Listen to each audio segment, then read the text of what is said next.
và Thiên Ngon. Welcome to the Little Sister Channel. Hôm nay Thiên Kim và Thiên Ngon sẽ mở LOL Surprise. Little LOL Surprise. And now, tụi mình sẽ ngồi xuống mở nó ra. Ok. Cái này gia đình của con mình cho. Xong cái này mình gọi là sticker. Nó có lỗ. Oh, there's a zipper.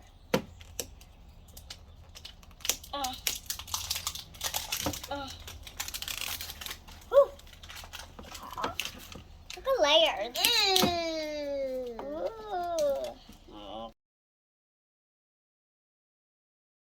Thêm một cái sạch cái tia nữa. Cái gì mà khó vậy?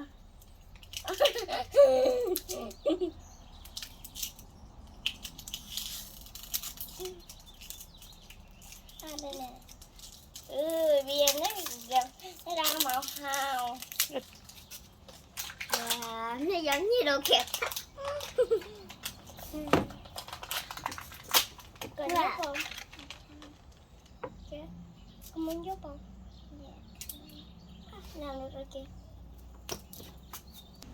Tụi mình sẽ mở nó ra. Có một cái kẹp. Có một kẹp. Cái này giống như đồ bracelet. Vòng để bỏ tay. Mình thì bây giờ nó có một cái hạt. Wow. Có một cái. Nó fine. A mirror. Rocks. Ooh. Yeah.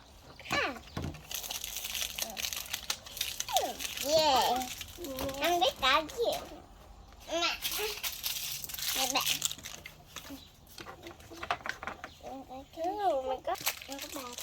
Bây giờ có hai cái này còn cái gì nha. Mình sẽ mở cái bự, cái nhỏ trước đó. Đây, nhỏ nhất. Mình có hai cõi.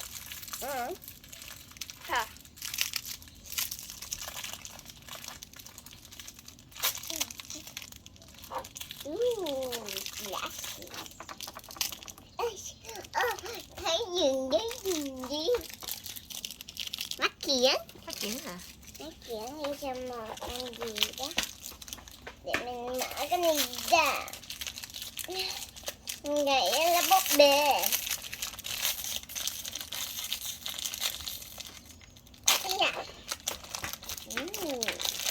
Mình có một cái dạ.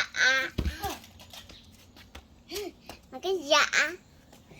Mình cái dạ cho mình. Bây giờ mình trở lại cho mấy kẹo. Để mình mở nó ra. Hai mấy chiếc chai baby shoes và giày. Cái này mình biết cái này là cái gì rồi. Cái gì cho mình kẹo được không? Kẹo trong. Thank you.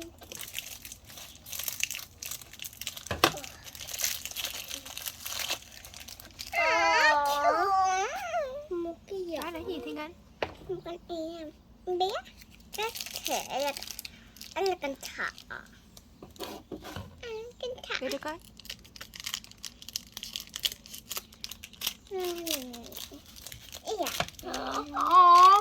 Cái này mà mình muốn mà. Nó là a boy.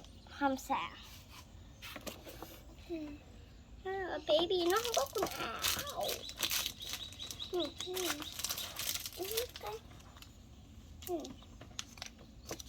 Điện thoại đâu có cái giỏ đâu.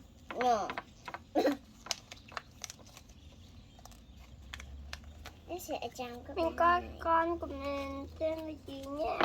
Coi con của mình tên là gì nhá.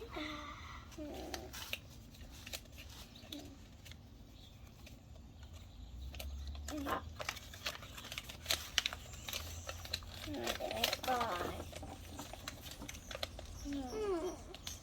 Con của mình là thế nào? Bây giờ mình sẽ chạy, mình có dài cái giỏ với lại em bé gái. Nó dễ thương, nó có thể ngồi do lên rồi nè. Sao mình chỉ cần bỏ cái vũ của nó vô thôi. Mình có một con thỏ dễ thương không? Sao mình có một cái giỏ để cho con baby thỏ nè. Sao mình có mắt kiến. Con kia bỏ lên thỏ đi.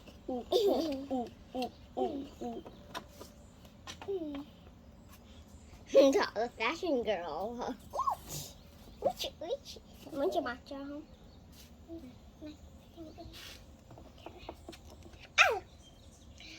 Mình thấy